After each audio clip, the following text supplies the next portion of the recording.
S सुरासुर मणु सिंध वंदिदम धोदगादिकम प्रणमामि वढ्ढमाणं तीर्थं धम्मस्कातारम्।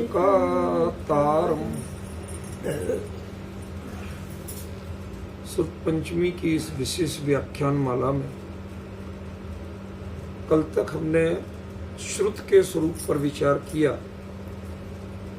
आज जिनवाणी में सूत्र शब्द का भी एक उल्लेख आता है, उस पर चर्चा शुरू करेंगे। पहला तो वह तंतु देना चाहता हूं, वह पॉइंट बताना चाहता हूं जिसमें श्रुत को ही सूत्र कहा गया है।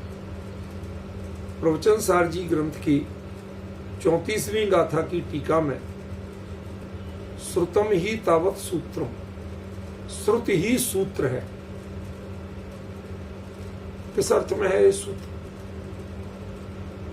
हमारे यहाँ सबसे बड़ी कमी ये है, आगे इसमें बहुत बढ़िया चर्चा आने वाली है, कि हम लोग शब्द का अर्थ तो कर जाते हैं, लेकिन शब्द में जो छुपा हुआ अर्थ है वो अर्थ नहीं निकाल। वाटर माने पानी, पर्यायवाची जैसा लगा देते। यह एक सबसे बड़ी कमजोरी है हमारी। इसमें दे दिया श्रुतम ही तावत सूत्र, श्रुत ही सूत्र है। तो शब्द हो गए, श्रुत को ही सूत्र कह दो। अरे क्यों कह रहे हैं आचार्य ऐसा? इसका अभिप्राय क्या है? यदि श्रुत मात्र दिव्य ध्वनि और गणधर के द्वारा ग्रहण किया जो अर्थ है वो श्रुत है, तो क्या वही श्रुत ही सूत्र है? कहना तो पड़ेगा, समझिए। यहां सूत्र शब्द जो है वो लिंकवाची, संबंधवाची, कि यदि तुम्हें जो आज जितना जो कुछ भी तुम्हें मिल रहा है आगम वचन के रूप में, जो कुछ भी मिल रहा है उसका एकमात्र लिंक कोई है, उसकी प्रामाणिकता का कोई स्रोत है, तो वो सूत्र है। एक जमाना था जब लैंडलाइन फोन हुआ करते, घर पे लैंडलाइन जहां लगा वहां से डोरी वहां तक गई, वहां से डोरी तार आगे गए, हर जगह तार जा रहा। अब आज ये मोबाइल आ गए, इनमें कहीं नहीं जाता, आपको आंखों से कहीं नहीं दिखता। लेकिन यदि आपके एरिया में टावर नहीं लगा हो तो आपका नेटवर्क प्रॉपर नहीं आता। होता कि नहीं होता? इसका मतलब है कि तुम्हें आंखों से तार जैसी चीज दिखाई दे चाहे नहीं दे, लेकिन उसके सूत्र जुड़े हुए। अब समझ, कुछ शब्द समझ में आया? उसकी फ्रीक्वेंसी मिल रही है। यदि आपकी फ्रीक्वेंसी की रेंज में आप नहीं है तो आपका मोबाइल कबाड़ा है, कचरा है, कुछ नहीं। कुछ समझ में आया मैंने क्या कह दिया? यदि आप केवली के द्वारा प्रतिपादित जो तत्व ज्ञान है उसकी फ्रीक्वेंसी की रेंज से बाहर चले गए, आप अपने हिसाब से व्याख्यान करने लगे, तो वो कोई भी कथन सूत्र नहीं है। आप वो कुछ है ही नहीं, समझ गए ना? वो भी आजकल एक चुटकुला सा आता है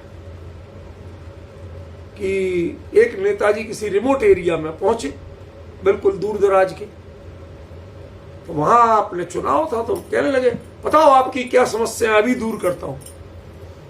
तो साहब दो समस्याएं हैं। कि क्या? कि पहली समस्या है कि हम बिजली नहीं आती, अभी तुम्हारी व्यवस्था कराता हूं, अभी ऑर्डर करता हूं। उन्होंने मोबाइल निकाला, ऑर्डर करने लगे, 3 दिन के अंदर यहां बिजली लग जाना चाहिए। लो, हमने तुम्हारी समस्या का समाधान कर दिया। बताओ दूसरी समस्या क्या है? कि दूसरी समस्या ये है यहां किसी मोबाइल का नेटवर्क ही नहीं आता। इसका मतलब क्या हुआ? कि तो हमें उल्लू बना रहे थे कि लो मैंने तुम्हारा समाधान कर दिया। समझ में आ रहा कि नहीं आ रहा? जहां फ्रीक्वेंसी की रेंज ही नहीं है वहां सूत्रपना, वहां कोई लिंक नहीं, वो जिन वचन का लिंक नहीं। वक्ता जितने चाहे हो गए, हमारे यहां कहते हैं वक्ता तो दादुर भाई मेढक जो होता है ना, वो टर्र टर्र करता है, वो भी वक्ता है। वीरसेन स्वामी धवला में बड़े महान आचार्य थे। जब पिटाई लगाते थे किसी की, हंसी हंसी लगाते थे कि पूछो मत। आज के वक्ताओं को देख के उनने उसमें एक सूत्र लिख दिया, द्विंद्रियादया वक्ता, जिनके 2 इंद्रिय जीव में सभी वक्ता। भाई रसना इंद्रिय मिल गई, वही चखने का काम भी करती है, बोलने का काम भी करती है। तो चाहे वो टर्र टर्र करे, चाहे कुछ करे, बोल तो रहा है ना। जो जिसके वचन सामर्थ्य वो वक्ता है। आज हम लिखते आज के वक्ता कौन है, मैं कहा साहब फला साहब है। ये वक्ता पद कोई बड़ा इज्जत का पद नहीं है। क्यों? क्योंकि जिनाम नाय में तो 2 इंद्रिय जीव से लेके संगीत पे सभी वक्ता कहे। जिन जिनके रसना इंद्रिय सभी वक्ता है।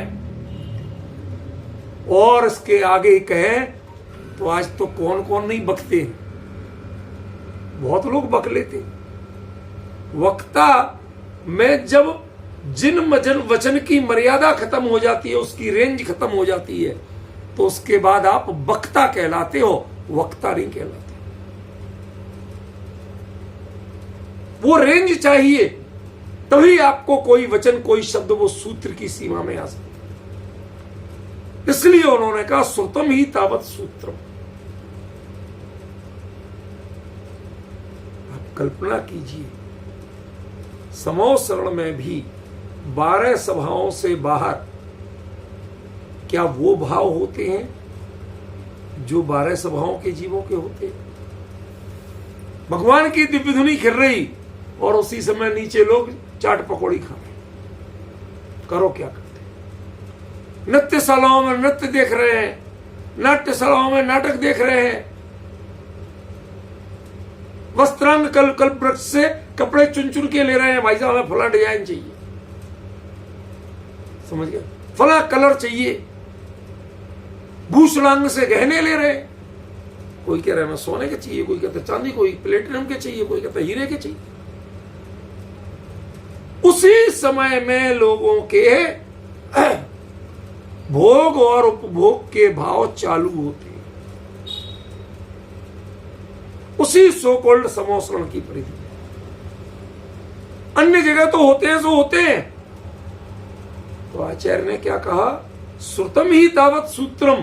तुम जिन वचन की लिंक कब तक जोड़ के रखना कि जब तक 12 सभा जैसी पवित्रता है विचारों की। यदि आपके आचार और विचार में 12 सभा जैसी पवित्रता नहीं है, उतनी सावधानी नहीं है, तो ना तो तुम श्रुत की रेंज में हो और ना तुम्हें सूत्र की प्राप्ति।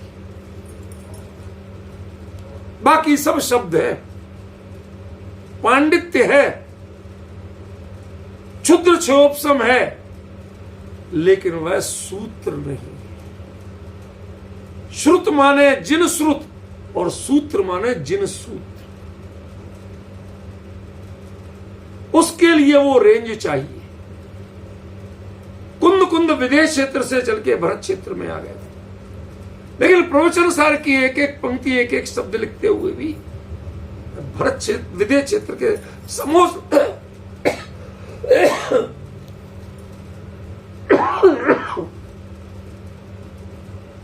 समोसरण और उसकी 12 सभा उससे बाहर नहीं थी।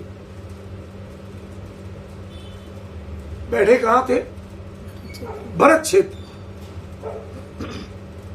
और जहां लिख रहे थे वो भाव कहां बैठे थे? विदेश क्षेत्र में।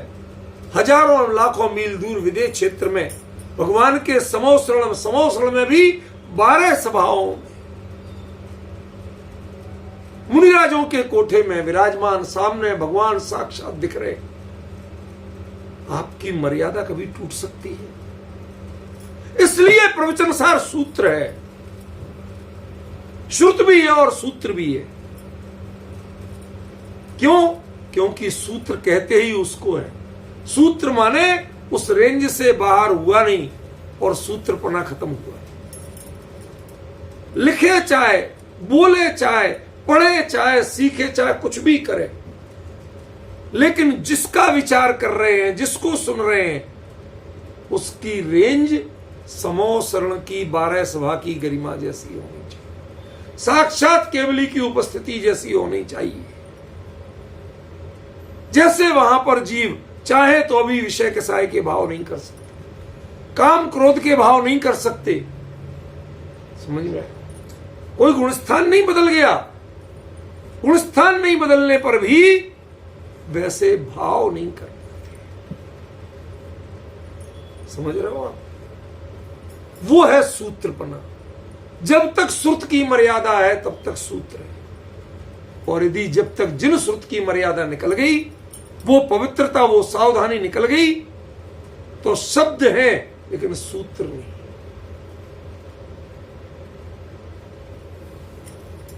ये प्रवचन सार की तात्पर्यवृत्ति टीका, तत्व प्रदीप का टीका में 34वीं गाथा की टीका में आचार्य देव लिखते हैं, श्रुतम ही तावत सूत्र। इसके पीछे का अभिप्राय ये था। अभी कुछ प्राथमिक बातें चलेंगी, फिर गहरी बात आएगी। स्यादवाद मंजरी ग्रंथ है न्याय का, आचार्य मल्लिसेन की रचना है। उसमें लिखा है सूत्र शब्द, ग्रंथ, तंतु और व्यवस्था। कौन कौन? 3 चीजें, ग्रंथ, तंतु और व्यवस्था। इन 3 चीजों को, इन 3 अर्थों को सूचित करता है। क्या मतलब हुआ? ग्रंथ माने, ग्रंथ की एक परिभाषा है।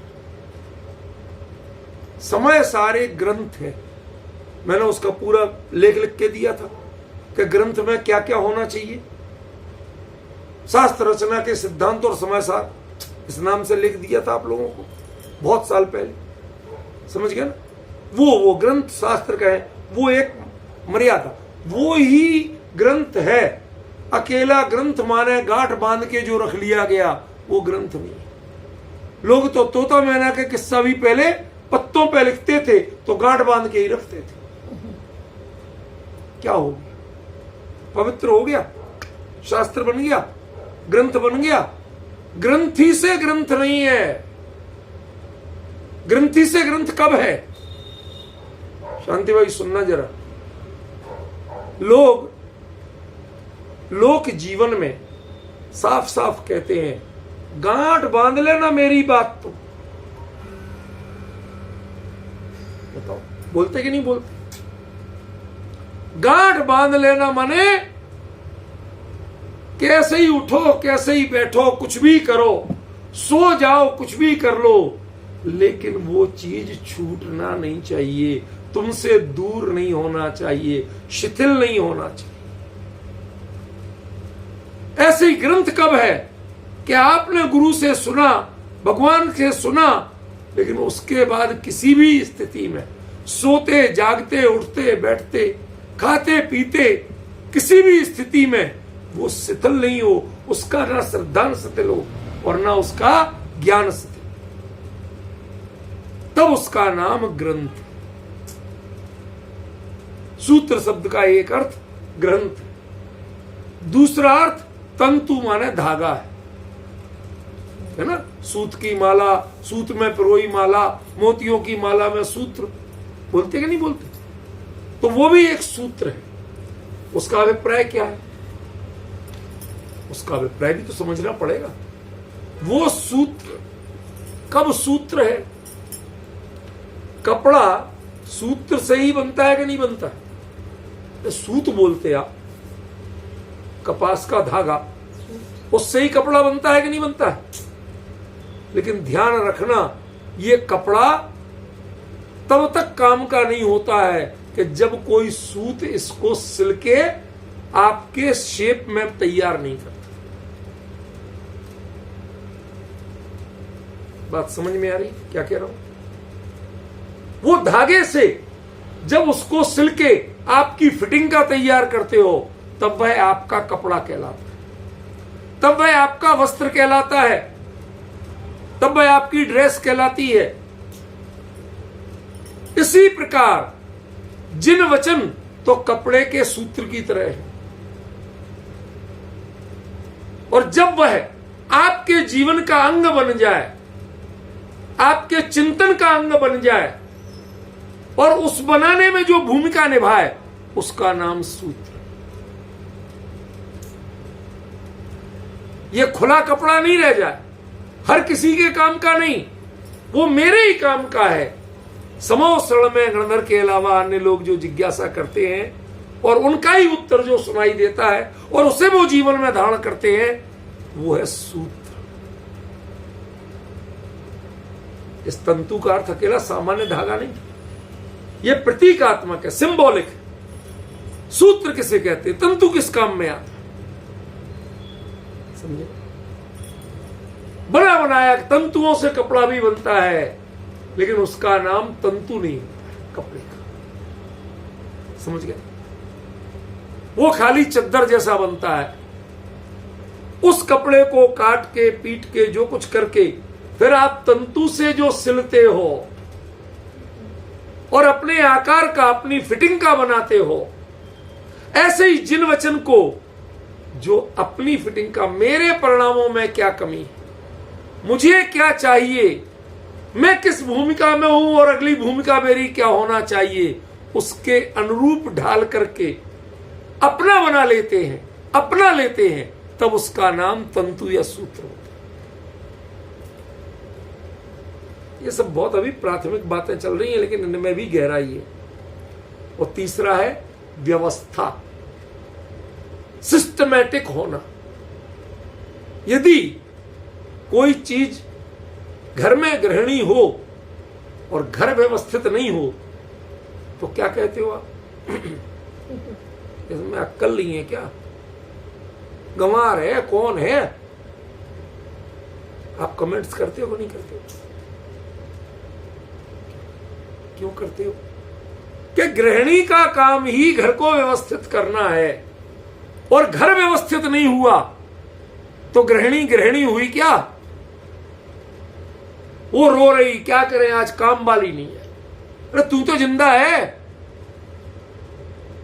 चाहे काम वाली से करा चाहे खुद कर, लेकिन तेरे रहते हुए घर व्यवस्थित होना चाहिए। ऐसे ही एक सूत्र मिल जाए और आपका जीवन व्यवस्थित नहीं हो तो समझ लेना, यदि अव्यवस्थित जीवन चल रहा, कुछ भी खा लिया, कुछ भी पी लिया, कहीं भी सो लिए, भाई साहब अपने को तो सब चलता है, जहां जैसा मौका मिला वैसे। लोग बात कमेंट्स बहुत करते हैं, पूजा 3 प्रकार की, छोटी बड़ी मझोल, जब जैसा मौका मिले तब तहसीली खोल।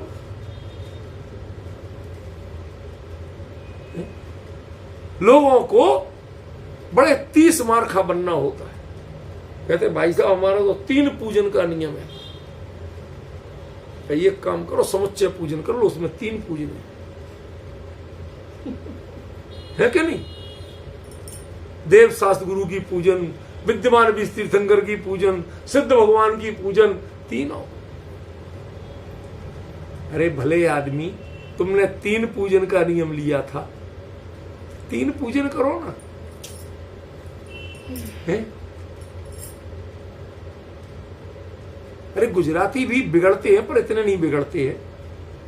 वो 3 रोटी खाएंगे तो 3 रोटी खाएंगे, चाहे 1 रोटी की 3 रोटी बना ले, नहीं ऐसा। 1 रोटी के आटे की इतनी इतनी सी 3 रोटी बना ले वो, ठीक है ना?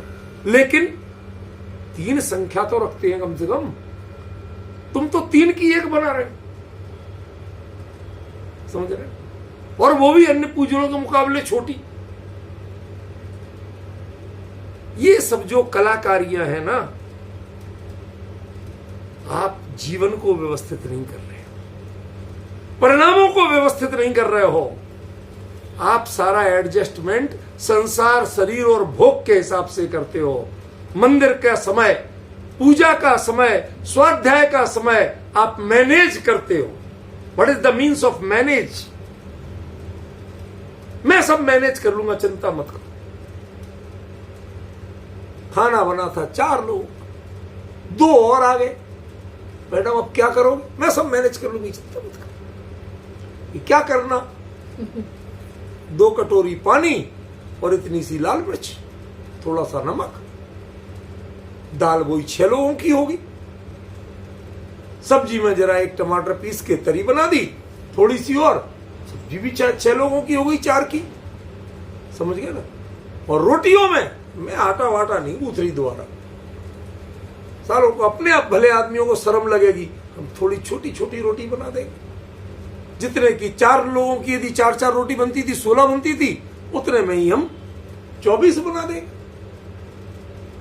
खाने वाले अपने आप शर्म करेंगे, हमारा तो काम चलेगा। This is not management, this called I wash. ये धोखा देना है, छल करना है, ये व्यवस्था नहीं है। व्यवस्था करने वाली लेडीज होगी तो क्या करेगी? 4 लोग घर के थे, 2 लोग बाहर के, सूचना मिलते ही ताबड़तोड़ कैसे ही करके एक आध मीठा बनेगी, थोड़ा सलाद एक्स्ट्रा करेगी, थोड़ा फल वगैरह निकाल के फटाफट समारेगी, किसी न किसी को बुला कुछ भी कर ले, लेकिन उतने में एडजस्ट करके डाइनिंग टेबल जिस समय होगी तो वो रिच मिलेगी। जितनी रोज 4 लोगों को मिलती थी उससे 2-3 आइटम एक्स्ट्रा मिलेंगे। वो आटा एक्स्ट्रा गूंथेगी, उतनी आटे के 16 की 24 रोटियां नहीं बनाएगी। मानते हो कि नहीं? वो उन्हें शर्मसार नहीं करेगी, वो खुद शर्मिंदा होगी कि भाई साहब जल्दीबाजी में मैं थोड़ी बना पाई, पता नहीं आपके स्वाद का है कि नहीं है, स्वरों का अंतर है कि नहीं है। This called management. आप व्यवस्था करिए, मैनेज करिए। किसको? हम हमेशा धर्म को, स्वाध्याय को, इनको मैनेज करने की कोशिश करते हैं, मेंटेन करने की कोशिश नहीं करते। मैनेज, संसार के विषय भोग के काम बढ़े तो वो बढ़ जाए, उनके लिए समय बढ़ जाए। हम धर्म के कार्य को मेंटेन नहीं करते, मैनेज करते हैं, सिकोड़ते हैं, घटाते हैं। ज्यादा समय नहीं, आज के लिए प्रक्षाल करके चले जाए। आज चलो 10 मिनट ही सुन लेंगे स्वाध्याय। हमारे यहां तो कुछ विद्वान हो गए, 5 मिनट में तत्व ज्ञान, समझिए, वो सुन लेंगे भाई साहब, जल्दी बढ़िया बढ़िया तरीका निकाल दिया उन्होंने, 5 मिनट में तत्व ज्ञान। भैया रोज का देना पड़ता है जब 5 मिनट में हो जाता है एक बार में। तो मैं किसी व्यक्ति पे कमेंट नहीं कर रहा, मैं तो अपने विषय पे बोल रहा हूं। वो तो शीर्षक मिल गया तो शीर्षक की बात कर रहा हूं, व्यक्ति विशेष से नहीं कर रहा हूं। समझिए, जरा विचार तो करो। आप इसे ही क्यों, इसे मेंटेन करने की जगह मैनेज क्यों करते? जब आपकी गरिमा मेंटेन रहे ऐसा मैनेजमेंट बनाओ। आपकी गरिमा घट जाए, स्वाध्याय का समय घट जाए, तत्व चर्चा का समय घट जाए, जिन दर्शन पूजन का समय घट जाए, आपके यहां पर हानि हो जाए, इसको आप मैनेजमेंट कहते हैं। पर ऐसा मैनेजमेंट किया जाता है। आचार्य कहते हैं कि सूत्र वह है जो आपके जीवन को व्यवस्थित कर दे। कुछ भी हो जाए धर्म नहीं बिगड़ेगा, कुछ भी हो जाए हमारा तत्व ज्ञान चिंतन सदाचार नहीं बिगड़ेगा। समझ गए? तब हम मानेंगे कि आपने सूत्र को ग्रहण किया था। यदि आपका जीवन व्यवस्थित नहीं हुआ, आपके जीवन में धर्म और तत्व ज्ञान के संस्कार व्यवस्थित नहीं हुए, वो मौके के हिसाब से बदल रहे हैं, तो आप तय मानना कि आपने सूत्र को ग्रहण नहीं किया। क्यों? क्योंकि सूत्र के ग्रहण के बाद जीवन व्यवस्थित होता ही है, और आपके व्यवस्थित नहीं हुआ, आपके मौके के हिसाब से चल रहा है, तो तय मानना कि आपने जिन सूत्र को ग्रहण नहीं किया, आज तक एक सूत्र नहीं सुना, एक वाक्य नहीं सुना जिनवाणी का। समझ में आ रहा है? बहुत गहरी बात है। मैं तो अभी बहुत संक्षेप में ले रहा हूं, डिटेल में लूं तो इनमें बहुत समय लग जाए। मुझे असली विषय कुछ और लेना है, इसलिए इनको शॉर्ट में ले रहा हूं। सुनो आगे। समय सार की तात्पर्य वृत्ति टीका आचार्य जयसिंह, वो गाथा नंबर 15 जो सुत केवली वाली गाथा, उसमें लिखते हैं सूत्रम परिचित्ति रूपम भाव श्रुत ज्ञान समय। जो आप शब्द में बोलते हो, मात्रा से सुधारते हो, उसका नाम सूत्र नहीं। अभी आप क्या करते हो? एकदम व्यवस्थित, काना मात्रा का दोष नहीं हो, अक्षर पद मात्रा से, ये सब पढ़े जाते हैं, ये बच्चों की बातें। जो सूत्र के ज्ञाता होते हैं उनके कभी अक्षर पद और मात्रा के दोष होते ही नहीं। उनके अक्षर पद मात्रा भी यदि बदल भी जाएंगे तो उनके अभिप्राय विशेष को पुष्ट करेंगे। व्याकरण छूट जाए तो छूट जाए, लेकिन अभिप्राय ना छूट जाए, मर्म नहीं छूट जाए। प्रवचन सार में आपको कितनी ही जगह बताया कि नहीं बताया ऐसा? क्या आचार्य ने इसकी जगह ये प्रयोग कर दिया? नियम सार में बताता हूं, उससे आपको समझ में आता है कुछ। अभी नियम सार की चर्चा में क्या लिया था, याद है? होदी की जगह हवे बताया था ना। हवे, उसका मतलब क्या था? क्या आपको याद है? हो तो ठीक है, वह स्वभाव परमाणु हो। स्वभाव परमाणु माने शुद्ध परमाणु, जो 4 ज्ञान में से किसी ज्ञान का विषय नहीं बनता, किसी में सामर्थ्य नहीं है उसे जानने की, समझ में, लेकिन तुम जान सको। मेरे होता है कहने से तुम थोड़ी जान लोगे। तुम जान सको माने तुम केवली बन के जान सको। कितनी बड़ी बात कही आचार्य। एक शब्द का थोड़ा सा भिन्न प्रयोग करके उन्होंने अपने जो मूल अभिप्राय है उसकी पुष्टि कर दी, अपनी करुणा को प्रदर्शित कर दिया। वो होदी होदी तुम्हारा बना रहे, तुम्हारी व्याकरण कुछ भी कहती है, वो सूत्र है जो अभिप्राय की रक्षा करता है, उसको बांध के रखता है, उसको प्रस्तुत करता है, वो सूत्र है। अकेले व्याकरण शब्द और दुनिया भर के रसछंद अलंकार इनकी पूर्ति करे, वो सूत्र नहीं। समझ में आया क्या अंतर पड़ रहा? सूत्रम परिचित्ति रूपम, जिससे आपको ज्ञप्ति ज्ञान का फल वो जब आपको मिल जाए तब सूत्र जाना। आप सारे जीवन रटते रहो भगवान आत्मा और भगवान आत्मा, ना तुम्हें भगवान का अर्थ पता है ना आत्मा का अर्थ पता है। कोई किसी जगह कह दे यहां एक आत्मा रहती है तो कोई उस जगह रुकने को तैयार होगा रात? अरे कुंद तो दिन रात भगवान आत्मा की बात करते हैं। उनकी जो कुंद ने आत्मा के गीत गाए ना, वही आत्मा रहती है। रुकोगे? इसका मतलब आज तक आपने ना भगवान आत्मा समझा, ना भगवान समझा, ना आत्मा समझा। आपके दिमाग में अभी भी आत्मा माने व्यंतर आदि ही फीड है, वो मिटा नहीं और ये प्रवेश नहीं किया। तो परिचित्ति रूपम कहां हुआ? जब आपकी ज्ञप्ति नहीं बदली, आपके ज्ञान का अभिप्राय नहीं बदला, उसकी परिणति नहीं बदली, तो आपने सूत्र को जाना नहीं। ये जैसे आचार्य देव समय सार की 15वीं गाथा की टीका में,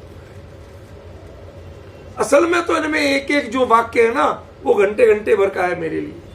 मेरी सोचिए कितनी कंजूसी कर रहा हूं मैं, बहुत शॉर्ट में बता रहा हूं। क्यों? क्योंकि आगे एक गहरी बात है, वहां ले जाना मुझे। इनमें विस्तार में लग जाऊंगा तो वो छूट जाएगा। समझ रहे ना? धवला वीरसेन स्वामी, क्रमशः पहुंच रहा हूं। वीरसेन स्वामी लिखते हैं सुत्तम सुध केवली, जो श्रुत केवली है वही सूत्र है। ये आदमी सूत्र तो शब्दात्मक ऐसे होते हैं, श्रुत केवली जीते जागते। एक भावलिंगी मुनिराज, उन्हें सूत्र कह रहे हो, क्या मतलब है कहने का? श्रुत केवली को सूत्र कहने का क्या अर्थ है? फिर तो आचार्य को भी कह दो, उपाध्याय को भी कह दो, साधु को भी कह दो, उनको तो किसी को नहीं कहा। श्रुत केवली को सूत्र कह रहे। सूत्र शब्द का एक प्रमुख अर्थ होता है संक्षेप। अर्थ का संक्षेप नहीं हो, आकार का संक्षेप हो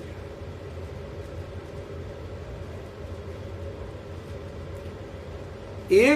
एक रुपए के नोट की गड्डी भी मिलती है कि नहीं मिलती? मिलती है। यदि 2000 रुपए लेना है तो कितनी गड्डियां चाहिए? 20 गड्डियां चाहिए, क्योंकि एक गड्डी में 100 नोट तो होंगे। तो 100 करके 20 गुना करोगे तो 20 गड्डी कितनी हो जाएंगी उठा के चलने में? एक साइज तो बनेगी ना, थैली वाली तो चाहिए। और उसकी जगह 1-2000 की, वो भले ही बंद हुआ चालू हुआ, उससे मेरे राजनीतिक उद्देश्य नहीं, पर अभी भी वैलिड है, वो इनवैलिड नहीं। ठीक है, 1-2000 की गड्डी पकड़ा दी। कीमत घटी कि आकार घटा? कीमत घटी नहीं, कीमत घटाए बिना आकार घटा दो, उसका नाम श्रुत केवली, उसका नाम श्रुत केवली है। मतलब जो द्वादशांग का पद प्रमाण कहा गया, यदि एक एक पद को आप बोलना चाहो तो अंतर मुहूर्त में बोल नहीं सकते हो, एक गारंटी। अंतर मुहूर्त क्या, दिन भर में भी नहीं बोल सकते हो। और वो अंतर मुहूर्त में कुछ भी छोड़े बिना पूरे मर्म का, भाव का भाषण करते हुए और उसका पारायण कर लेते हैं। इसलिए श्रुत केवली को सूत्र कहते हैं। भाव पूरा, आकार छोटा। समय घट गया, आकार घट गया, उपयोग का लगाना घट गया। कितनी देर लगाया? अंतर मुहूर्त। भाई अंतर मुहूर्त से ज्यादा बाहर रह जाए तो उन स्थान गिर जाए। तो उतने में तो करना ही करना था। मुझे अपने स्वरूप में समाने की व्यग्रता थी, तो फटाफट ऐसी क्षमता विकसित की, ऐसी क्षमता विकसित की कि इतने से आकार में अंतर मुहूर्त के काल में पूरा द्वादशांग का पारायण। इसलिए श्रुत को सूत्र किसी ने बनाया, तो किसने बनाया? श्रुत केवली खुद सूत्र। सूत्रपणा किसे कहते हैं? अर्थ पूरा हो, भाव पूरा हो और आकार, शेप वो घट जाए, बहुत घट जाए, बहुत कम रह जाए। कितना कि जो हजारों अंतर मुहूर्त में जिसका पारायण संभव नहीं, उसका एक भाव भी छूटे बिना, एक भाव भी छूटे बिना मात्र अंतर मुहूर्त में पारायण कर लेते हैं। इससे बड़ा संक्षेप और क्या हो? ध्यान रखना, सूत्र की पहली क्वालिटी यही है, भाव घटे नहीं। शब्द घट जाए, समय घट जाए, सब घट जाए, लेकिन भाव ना घटे। ऐसे सूत्र के लिए कोई सबल दृष्टांत है तो श्रुत केवली। अंतर मुहूर्त में पूरे द्वादशांग का पारायण कर लेते हैं भाव सहित, एक भाव भी छूटता नहीं है और शब्द कभी पूरे होते नहीं। क्यों नहीं होते? हाँ कह रहा हूं, नहीं होते हैं, डंके की चोट कह रहा हूं। क्यों नहीं होते? अरे भाई, एक शब्द के उच्चारण में एक समय कुछ तो लगेगा। उन पदों की संख्या इतनी है, अभी आगे आने वाली है, पदों की संख्या इतनी है, उतने तो सेकंड भी नहीं होते अंतर मुहूर्त में। यदि एक पद को तुम 1 सेकंड में भी बोलोगे तो अंतर मुहूर्त में उतने सेकंड नहीं होते जितने पदों की संख्या। समझ रहे हो?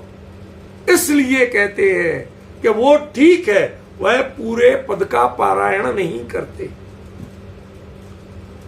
हर पंक्ति को नहीं पढ़ते, हर शब्द को नहीं बोलते, लेकिन उस पंक्ति और उस शब्द के भाव को अंतर मुहूर्त में पूरा पारायण कर लेते। भाव कोई नहीं छूटता है, शब्द छूट जाए तो छूट जाए, पर किसी शब्द का भाव नहीं छूटता। समझ गए? इसलिए श्रुत केवली को सूत्र कहा, धवला की 9वीं पुस्तक के 4थे खंड में। समझ गए? इसको सूत्र कहा, श्रुत केवली। अब इसके बाद कषाय पाहो, मैं धीरे धीरे लेके आपको और प्राचीन ग्रंथों की ओर ले जा रहा हूं, मूल आगमों की ओर ले जा रहा हूं, जो भली प्रकार से अर्थ को सूचित करे। ध्यान देना, यहां तो बहुत मार्मिक है। अथवा अर्थ को जन्म दे। कुंद ने जब हवे लिख दिया था तो ग्रामर की पुस्तक उठा के वो अर्थ नहीं ले पाओगे जो अर्थ निकला है। और ऐसा भावपूर्ण अर्थ हो कि बिल्कुल आपको पढ़ने का आनंद आने लगे, भाव विभोर होने लगे। सो अर्थ को जन्म दे। पहला, जो अर्थ की सही ढंग से सूचना दे, आपको जानकारी दे, इंफॉर्मेटिव। इंफॉर्मेटिव के साथ साथ प्रोडक्टिव हो, आप अर्थ को उत्पन्न कर सके। देखते ही जिन शासन का जो मर्म है वो आपके हृदय से, आपके भावों से अपने आप पैदा होने लगे। समझ में आया? उस बहुगर्भ अर्थ तो बहुत है और आकार छोटा है, ऐसी रचना को सूत्र कहा गया है। एक कसाय पाउड़ के पहले खंड, पहली पुस्तक के 15वें वाक्य में ही आता है। आप लोगों को संदर्भ इसलिए दे रहा हूं ताकि आप लोग कहीं देखना चाहे, ढूंढना चाहे तो आप आसानी से ढूंढ सकते। हर चीज को बता रहा हूं कहां से, ठीक है ना? अब इसके बाद आवश्यक निरुक्ति, आवश्यक जुत्ती, ये दिगंबर आमनाय में भी मानी जाती है, श्वेतांबर आमनाय में। समझ गया? दरअसल ये है क्या?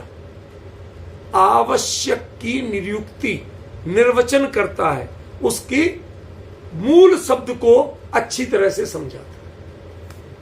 जो धर्म के क्षेत्र में हमें आवश्यक है, करना ही चाहिए, ऐसे हैं, उनकी निरुक्ति निर्वचन जो करते हैं उस ग्रंथ का नाम है आवश्यक निरुक्ति या आवश्यक जुक्ति।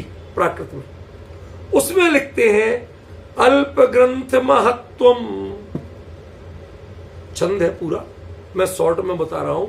अल्प ग्रंथ महत्वम, जिसका ग्रंथ माने आकार, जिसका आकार तो छोटा हो लेकिन महत्व बहुत।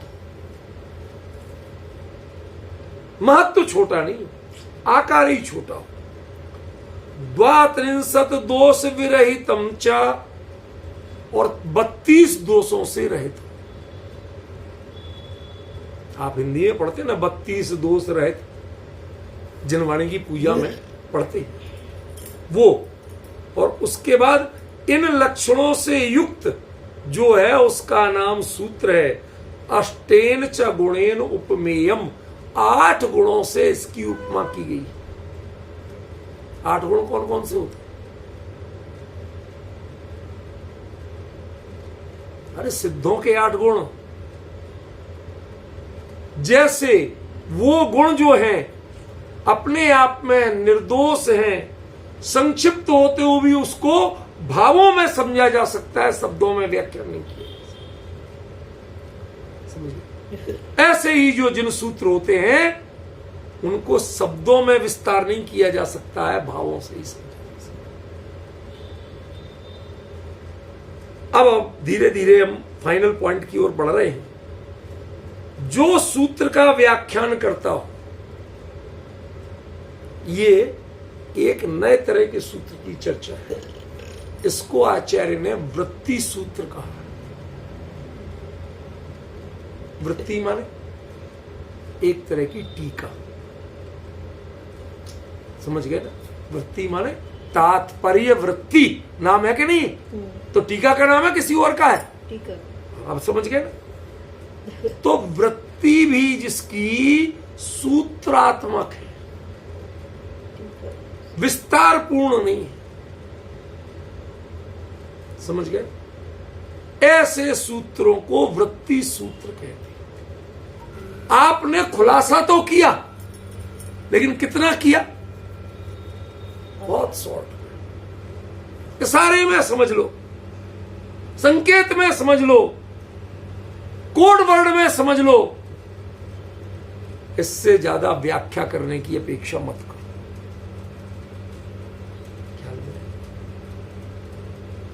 आचार्यों, भगवान की वाणी के एक एक जो मूल आगम कसाय पौड़ आदि लिखे गए, मैंने आपको एक दो बार बताया था कि मैं यूनिवर्सिटी में पढ़ाने के लिए ले तो लिया, पसीना छूट गया सिर से पैर तक, सर्दियों के दिन में एक गाथा 7 दिन में पढ़ा नहीं पाया पूरी। अर्थ निकलते ही आ रहा, निकलते ही आ रहा, निकलते ही आ रहा, निकलते ही आ रहा। ये वास्तविकता है, ये वास्तविकता है, ये गप नहीं।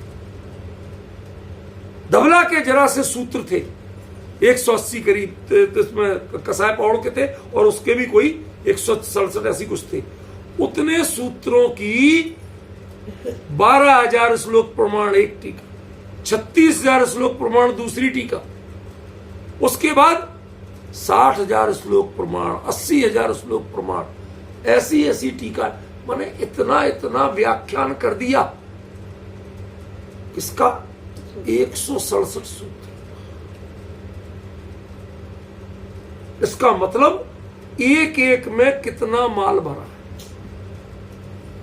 वो यहां कह रहे हैं। जो सूत्र का शब्द रचना संक्षिप्त हो, किंतु सूत्र के समस्त अर्थ को संग्रहित, एक चीज भी छूट नहीं।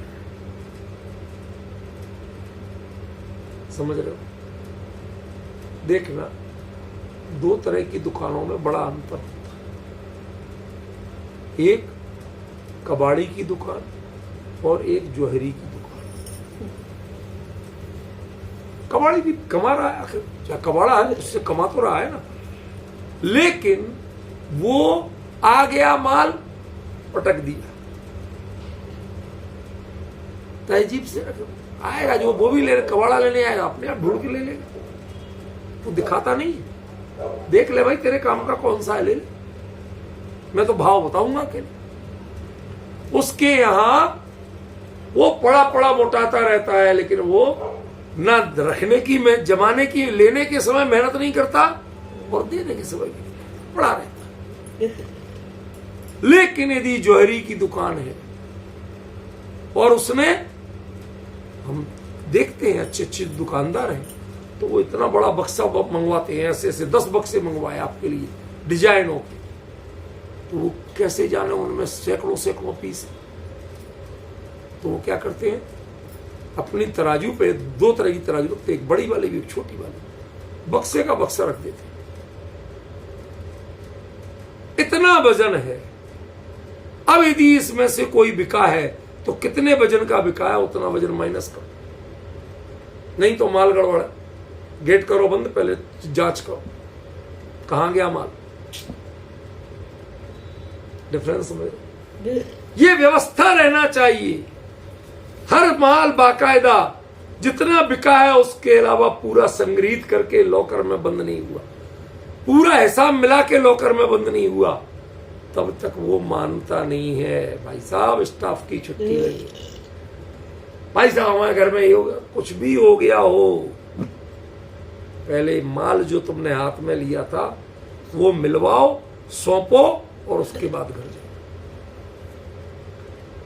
सच बताइए, आपने कभी जो जिनवाणी सुनी उसका माल अपने हृदय में, अपने भावों में मिलाया कि भगवान ने तो ये कहा था, आचार्य भगवान ने तो ये कहा था, लेकिन मेरे परिणामों में वो चीज मिल रही है व्यवस्थित या नहीं मिल रही? नहीं मिलती है तो आपने सूत्र क्या नहीं जाना है, आपको सूत्र की प्राप्ति नहीं। समझिए, ये सब चर्चा मतलब मैं कर रहा हूं, ये मेरे लिए आज का प्रतिपाद्य विषय नहीं, ये प्रिय नहीं, लेकिन जब आचार्यों ने लिखी है तो उसको करना मेरा कर्तव्य है। अब मैं धीरे धीरे उस जगह पहुंच रहा हूं कि जो मुझे असली बताना है, सूत्र का असली अभिप्राय बता। सूचिदा अणेग अत्था, ये भी कसाय पौड़ की गाथा है, सूत्र है। सूचिदा अनेद अनेक अथा, जिससे अनेक अर्थ सूचित हो। क्यों, ठीक हो गया अर्थ? सूचिदा अनेक अथा, जिसमें अनेक अर्थों की सूचना मिले। तुम ठीक है ना? रूपलवन ठीक है कि नहीं है भाई? सूचिदा माने सूचित किए गए हो, अनेक अर्थ माने अनेक अर्थ। ठीक है ना भाई? इसमें और शब्द ही नहीं, इतनी तो शब्द है ना। सूचित किए गए हो अनेक अर्थ, जिसमें अनेक अर्थों की सूचना हो, उसका नाम सूत्र है। ओके? बिल्कुल गलत। ये नहीं, ये नहीं है। अनेक अर्थों की सूचना मिले, ये नहीं है।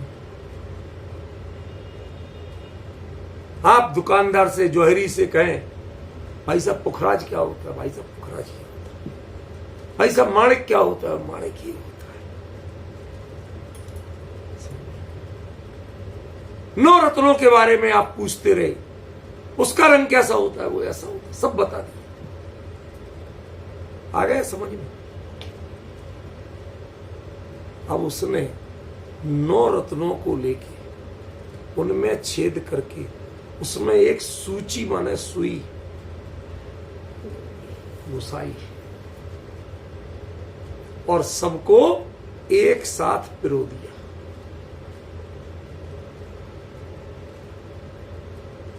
आप समझे? सूचीबद्ध किया है, सूची से सुई से बांध दिया है। एक भी चीज बिखर नहीं सकती, ना क्रम भंग हो सकता है और ना कोई वस्तु छूट सकती है। जिसमें प्रतिपादन का क्रम भी भंग नहीं हो और जिसमें एक अर्थ भी छूट न जाए, उसका नाम सूत्र है। बहुत सी चीजों को लेके संदूक में भर देना, इसका नाम सूत्र। ये तो कबाड़ियों का धंधा है। बहुत सी नॉलेज है, बहुत सारी गाथाएं याद हैं। आजकल कई बच्चों के लेवल में तो अच्छी बात है, उनकी निंदा नहीं कर रहा हूं, लेकिन आजकल कई लोग इसमें पांडित्य समझते, बड़ी भारी महिमा समझते। सालों से 100 गाथाएं याद है। जरा सा बच्चा कहते जरा सा है तो ये हमें कीमत कर रहा है, 100 इनाम दे रहे, वरना 100 में से किस गाथा का क्या अर्थ है उसे ढीला भी नहीं पता। इसके बाद ये गाथा क्यों कही गई उसे कुछ नहीं पता। इन गाथाओं का मर्म क्या है कुछ नहीं। समय सार की गाथाएं याद कर, रोज पाठ करते हैं, क्या है ये सूचित है, सूचीबद्ध है, सुई से पिरोए गए हैं। एक चीज भी हिल नहीं सकती, ना क्रम से हिल सकती है, ना कीमत से हिल सकती है। इसी प्रकार जिससे भगवान की वाणी का प्रतिपाद्य न क्रम भंग हो, क्रम का उल्लंघन भी नहीं हो और भाव का उल्लंघन भी नहीं हो, इस प्रकार से एकदम व्यवस्थित कर दिए जाए, सूचीबद्ध कर दिए जाए, सूचित कर दिए जाए। अनेक अर्थ जिसमें सूचित है, समझ गए आप? अरे हमने जहां पढ़ा वहां भी यही लिखा था, सूचित किए। कौन सूचना दे रहा भैया?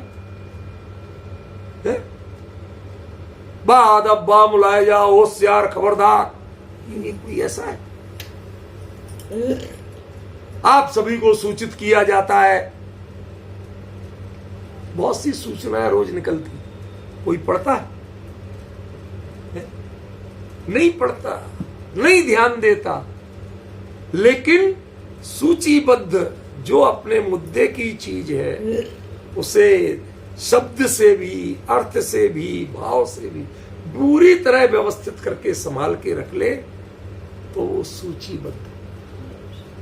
कोर्ट में जाए, आपका मुकदमा, आपका केस उस डेट की डायरी में सूचीबद्ध है कि नहीं? नहीं है तो आपकी सुनवाई नहीं होगी। समझ रहे हो कि नहीं?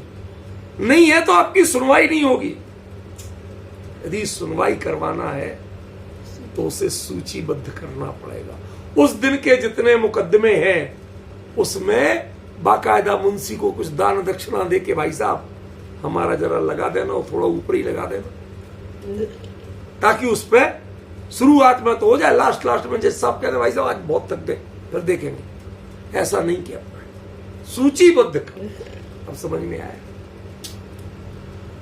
ये सूचित कर देना, जैसे साहब जरा हमारे लगा देना, बोल सकते।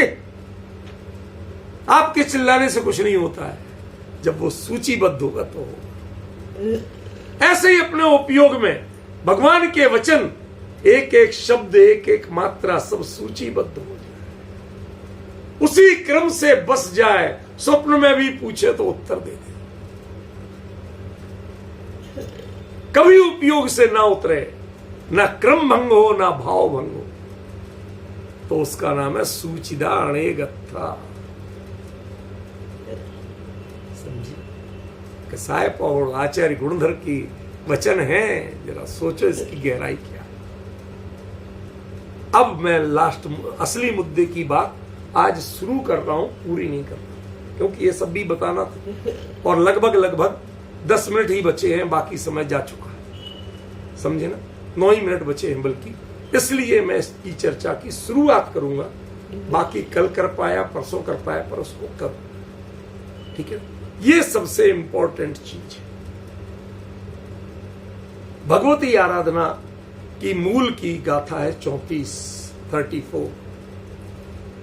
सुत्तम गणधर कहिदम तहेव पत्ते अबुद्ध कहिदम च सुद केवलिना कहिदम अभिर्ण 10 पुव्वी कहिदम च।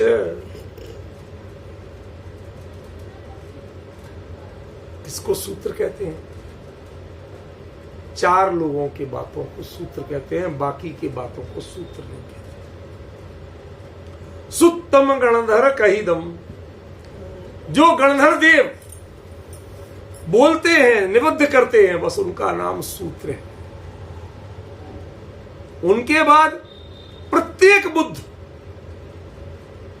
बुद्ध और बोधित बुद्ध में क्या अंतर होता है? आपने कोई चीज बोली और वो अपने आप समझ गए, आपको समझाना नहीं पड़ा। अहिच्छत्र का नाम सुना है? जहां कहते परशुराम भगवान को केवल ज्ञान हुआ था, अहिच्छत्र उपसर्ग हुआ, केवल ज्ञान हुआ, 7 दिन तक जो चला, नाम तो सुना। वहां की घटना बता रहा हूं। ये प्रत्येक बुद्ध और बोधित बुद्ध का अंतर बता रहा हूं। वहां के गांव के मंदिर में स्वामी पात्र केशरी नाम के महान न्याय के आचार्य जैनेतर, वो अपने 500 चेलों के साथ जा रहे थे, किसी जगह वाद विवाद में जैनों को हरा के आ रहे थे। अब वहां मंदिर में, गांव के बाहर मंदिर में एक मुनिराज देवागम स्तोत्र का पाठ पढ़ रहे थे। देवागम नमो याने चामरादि विभूते पढ़ रहे थे। तो पात्र केसरी रुक गए, कहते अरे जैनों ने ये तर्क तो दिए नहीं थे, इनका तो हमारे पास उत्तर ही नहीं है। रुक गए, मंदिर की सीढ़ी चढ़ने लगे तो चेले बोलते हस्तिना ताड्य मानोपी न गच्छेत जैन मंदिरम। गुरुजी हमारे शास्त्रों में लिखा है हाथी के पैर के नीचे दब के मर जाना, लेकिन जैन मंदिर की सीढ़ी नहीं चढ़ना। क्यों? जो चढ़ गया वो उनका हो गया, वो लौट के नहीं आता। सोचो आपके धर्म की, आपके वीतराग मुद्रा की कितनी महिमा थी। विरोधी तक इतना मानते थे कि यदि जो चला गया वो लौट के वापस नहीं आएगा। गए अंदर जाके बोलते हैं, प्रणाम करते हैं उनको, कहते स्वामिन ये जो आप पढ़ रहे थे इसका अर्थ आपको आता है, मुझे समझाओगे, पढ़ाओगे? कहते भाई मुझे इतनी संस्कृत में इतना नहीं आता, तो गुरुजी ने याद कराया था, हम पढ़ लेते, भगवान की भक्ति पढ़ लेते। कहते याद तो है? कहते हाँ याद तो है, एक बार और कृपा करके गा के सुना दोगे? उन्होंने गा के सुनाया, इन्होंने पूरा समझ लिया। उन्होंने समझाया तो समझ लिया नहीं, सुन के समझ लिया, उसका नाम प्रत्येक बुद्ध। प्रतिपद से स्वयं बुद्ध है, किसी से समझाए समझता नहीं है, स्वयं से समझते हैं। उतनी पात्रता, उतनी क्षमता स्वयं रखते हैं कि गणधर देव के वचन जो सुनाई पड़े तो सुनते मात्र से ही पूरा मर्म समझ जाए, वो प्रत्येक बुद्ध कहलाते हैं। उनके वचन भी सूत्र कहे गए। तीसरे नंबर पे श्रुत केवली। आप सोचो अंतर, इसका मतलब श्रुत केवली का नंबर तीसरा है। गणधर के बाद श्रुत केवली का नंबर नहीं आता, गणधर के बाद प्रत्येक बुद्ध का नंबर आता है। समझ गए? शुद्ध केवल कहितम, जो शुद्ध केवली होके अंतर मुहूर्त में द्वादशांग का पारायण करते हैं, भाव श्रद्धान करते हैं, वो उनके वचन भी सूत्र हैं। और चौथे नंबर पे कहते हैं अभिन्न 10 पुवीणा कहितम छे। जानते हो इसका मतलब? पहले 14 पूर्वों में 10वां पूर्व है कौन सा? वो है विद्यानुवाद पूर्व। द्वादशांग का मूल आगम का ज्ञान कैसे होता है? रट के नहीं होता। जब ज्ञान आपको हो जाएगा तो उसका परिणाम सामने प्रकट होता है। जिसे विद्यानुवाद पूर्व का 10वें पूर्व का ज्ञान होता है तो सारी विद्याएं सामने प्रकट हो जाती। विद्या नहीं, विद्याएं, सारी विद्याएं सामने प्रकट होती हैं। और जो उनके उपयोग की धारा वो विद्याएं भिन्न नहीं कर पाती, भंग नहीं कर पाती, वो ये बहाना भी नहीं करते कि जिन धर्म की प्रभावना के लिए इनकी मदद लेंगे।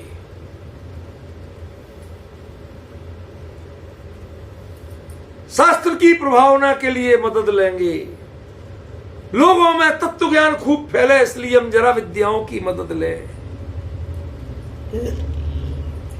रंच मात्र भी उन पर प्रभावित नहीं होते, उनकी उपेक्षा करके। यदि उनकी उपयोग कर लिया, ये रिद्धि नहीं है कि उपयोग करना बुरा हो, कर सकते हैं। जिन श्रुत की प्रभावना के लिए कर सकते हैं, वीतराग तत्व की प्रभावना के लिए कर सकते हैं। लेकिन जिसने प्रयोग कर लिया उसका 10 पूर्व वहीं से भिन्न हो जाता, कट जाता कनेक्शन। वो भिन्न 10 पूर्व। तुम जिस धारा में जा रहे थे उस धारा को छोड़ के स्व की धारा से कट के तुम पर की धारा। और जो इस सबसे अनासक्त होकर के सारी विद्याएं प्रकट हो रही हैं और किसी पर रंच मात्र, किसी रूप में उपयोग करने का, उनकी ओर देखने का, जानने तक का भाव नहीं, जानने में आ जाए तो भी जानने की रुचि नहीं। वो कहे महाराज हम ये हैं, हो गए तेतीसु। गुरुदेव कहते कोई बात हो तेतीसु। हमारे अमृतचंद्राचार्य बिल्कुल यही बोलते, तथा किम। समय सार के कलशों में पढ़िए, तथा किम, तथा किम। अकलंक देव स्वरूप संबोधन पंचविंशति में बात बात में लिखते तथा किम। तेतीसु, उससे क्या? ऐसा हो भी गया तो उससे क्या? कौन सा तीर मार लिया था? समझ गया? तो उनके ऊपर रंच मात्र भी जिनका उपयोग नहीं बढ़ता है, स्वरूप की अंतरधारा में जिनका उपयोग आगे बढ़ता रहता है, वो तो अभिन्न 10 पूर्वी हैं। और जिनका उपयोग बट गया, भले ही चाहे जिन श्रुत की प्रभावना में लगे, वो है भिन्न 10 पूर्वी। भिन्न 10 पूर्वी के वचन भी श्रुत नहीं, सूत्र नहीं। अभिन्न 10 पूर्वी के वचन ही सूत्र। समझे आप? अभी इसका शब्दार्थ कर रहा हूं, इसका जब व्याख्यान होगा तो आप यूं ऐसा लगेगा जमीन से ऊपर उठ गए, हवा में तैरते से अनुभव करोगे। ऐसा लगेगा वास्तव में सूत्र किसे कहते हैं। हमने तो आज तक सूत्र ही नहीं पढ़े, सुने नहीं। जब इसके एक एक चीज को गणधर कहे कथित क्या होता है, वो भाव बताऊंगा आपको प्रैक्टिकल। प्रत्येक बुद्ध कथित क्या होता है वो आपको सामने दिखाऊंगा। जैसे प्रत्येक बुद्ध सामने बैठे हो और वो बोल रहे हो, ऐसे श्रुत केवली कैसे पारायण करते हैं और अभिन्न दस पूर्वी का अर्थ क्या है? क्यों श्रुत की मर्यादा, सूत्र की मर्यादा कर दी? जिसने पर की विद्याओं आदि किसी के आकर्षण में, चाहे वो धर्म की प्रभावना ही क्यों ना हो, उसमें यदि कोई उलझ गया, आकर्षित हो गया, वह सूत्र का अधिकारी नहीं है। रूपल बहन, वह सूत्र का अधिकारी नहीं है। अब समझो जिनामनाय में सूत्र का मतलब क्या होता है, विस्तार आगे चलेगा। अभी समय पूरा।